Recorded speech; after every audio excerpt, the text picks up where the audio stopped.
Ma'asyiral muslimin wa zumratal mu'minin, wahai hamba-hamba Allah Subhanahu wa taala yang mengharapkan ampunan dari Ar-Rahman, bulan Ramadan telah bersiap untuk berangkat. Tidak ada yang tersisa kecuali saat-saat yang singkat. Barang siapa yang telah melakukan ketaatan selama ini, maka hendaknya dia menyempurnakannya. Siapa yang sebaliknya, maka perbaikilah di waktu yang masih tersisa, karena amalan itu dinilai dari akhirnya. Ketika Nabi SAW bersabda, innamal a'malu bil khawatim. Manfaatkanlah hari-hari yang tersisa. Kerahkan seluruh upaya meraih Lailatul Qadar itu di malam-malam yang tersisa. Titipkanlah amalan saleh yang dapat memberi kesaksian kepadamu nantinya di hadapan Al-Malikul Alam, sang penguasa hari pembalasan. Lepaskanlah Ramadan dengan salam yang terbaik, karena di sana ada hamba-hamba Allah Subhanahu wa taala yang kata Nabi mereka mendapatkan kecelakaan. Ketika Nabi sallallahu alaihi wasallam bersabda, ragima anfu rajul dakhala alaihi syahru ramadhan thumma salakh falam yughfar lahu. Celaka bagi seorang hamba, kata Nabi sallallahu alaihi wasallam, yang memasuki bulan Ramadan, kemudian bulan Ramadan itu berlalu dan kemudian dosa-dosanya tidak diampuni. Ma'asyiral muslimin, wahai hamba-hamba Allah Subhanahu wa taala yang mengharapkan pengampunan dari Ar-Rahman, kesempatan yang telah Allah Subhanahu wa taala berikan kepada hamba untuk berjumpa dengan bulan Ramadan, kalau kemudian hal itu tidak dimanfaatkan dengan baik untuk meraih dan mendapatkan ampunan Allah Subhanahu wa taala, maka sungguh kecelakaan dan penderitaan adalah sesuatu yang pasti akan dia dapatkan di hadapan mata. Renungkanlah wahai hamba-hamba Allah Subhanahu wa taala, seluruh aktivitas ibadah yang kita lakukan dihubungkan dan diganjar dengan ampunan dari Ar-Rahman. Bukankah Nabi sallallahu alaihi wasallam telah bersabda, man shama ramadhana imanan wa ihtisaban ghufira lahu ma taqaddama min dhanbi wa man qama ramadhana imanan wa ihtisaban ghufira lahu ma taqaddama min dhanbi wa man qama lailatal qadri imanan wa ihtisaban ghufira lahu ma taqaddama min dhanbi. Siapa yang berpuasa di bulan Ramadan, siapa yang kemudian qiyam di bulan Ramadan, siapa yang menghidupkan malam-malamnya untuk mendapatkan malam Lailatul Qadar, maka kata Nabi sallallahu alaihi wasallam, mereka berhak untuk mendapatkan pengampunan dari Ar-Rahman. Abu Musa radhiyallahu taala anhu pernah berkata, seekor kuda yang dipacu dan mendekati garis finish, maka dia akan mengerahkan segala kemampuan untuk mendapatkan hasil yang terbaik. Kemudian kata beliau radhiyallahu taala an, walladzi baqiya min ajalina aqallu min dalik, dan sungguh yang tersisa dari waktu dan usia kita lebih sedikit daripada kemampuan kuda tersebut. Saudara-saudariku, tahukah Anda pada hari kiamat ada sehari yang seperti 50.000 tahun? Kepanikan akan menjadi sebuah pemandangan di padang mahsyar.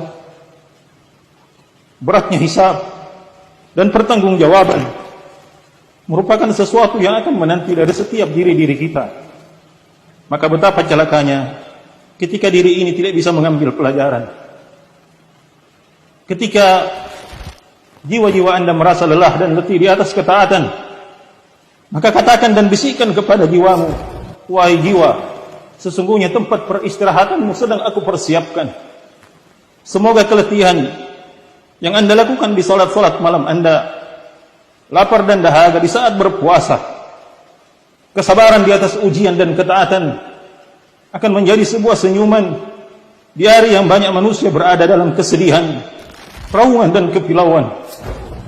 Kita lahir di atas kehidupan dunia ini dan kita pun akan meninggalkannya tanpa sesuatu apapun. Seluruh dari kita semuanya akan setara dalam sedih dan lahat. Hisab akan menanti di ambang dua jalan, surga ataukah neraka, kebahagiaan ataukah sengsara yang abadi. Maka pilihlah untuk dirimu sendiri.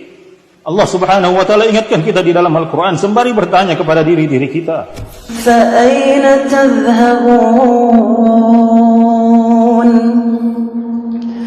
فَأَيْنَ تَذْهَبُونَ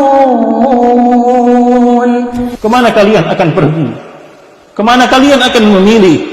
إِنْ هُوَ إِلَّا ذِكْرٌ لِلْعَالَمِينَ Sesungguhnya Al-Quran itu hanya peringatan bagi semesta alam. لِمَنْ شَاءَ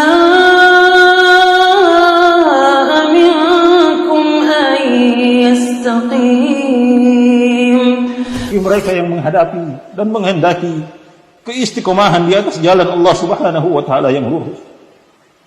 Saudara-saudariku, mungkin Ramadan kali ini akan menjadi Ramadan yang terakhir bagi siapapun. Mari kita berkompetisi untuk kemudian menorehkan lembaran-lembaran perpisahan yang indah dengan Ramadan kali ini. Ingatlah firman Allah Subhanahu wa taala di dalam Al-Qur'an, واتقوا يوما ترجعون فيه إلى الله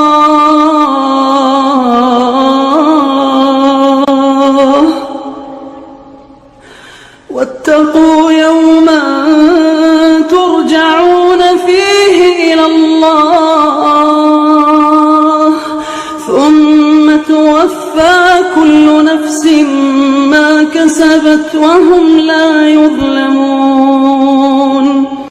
takutlah kalian di hari yang mana kalian semua akan dikembalikan kepada Allah Subhanahu wa taala, dan kalian akan diberikan ganjaran dari setiap amal perbuatan yang telah kalian lakukan sampai hari ini, saat ini. Kemudian kita tidak menyadari betapa kita telah sering menzalimi diri kita. Kita menzalimi usia yang telah Allah Subhanahu wa taala berikan kepada kita. Kita lalai dari tugas dan tanggung jawab kita di sisi Allah Subhanahu wa taala. Kita melupakan kita adalah hamba dari Allah Subhanahu wa taala, yang mana setiap hamba pasti akan dimintai pertanggungjawaban.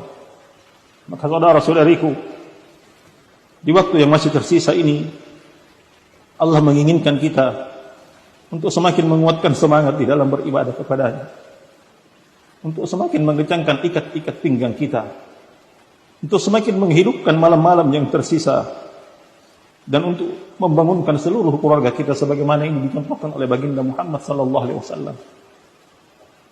Kalau Anda bisa merenungi dengan baik, bukankah Nabiullah Muhammad sallallahu alaihi wasallam adalah hamba Allah Subhanahu wa taala yang telah diampuni dosanya yang lalu maupun yang akan datang? Tetapi kenapa begitu beliau bersemangat di 10 hari yang terakhir, bahkan semakin mendekati penghujung bulan Ramadan, beliau semakin bersemangat di atas ketaatan dan ibadah? Jawabannya hanya satu, saudara-saudariku. Beliau mengajarkan kepada kita betapa pentingnya pengampunan dari Rabbul Alamin. Betapa pentingnya pengampunan dari Rabbul Alamin. Allahumma innaka afuwun tuhibbul afwa fa'fu anna. Allahumma innaka afuwun tuhibbul afwa fa'fu anna. Allahumma innaka afuwun tuhibbul afwa fa'fu anna.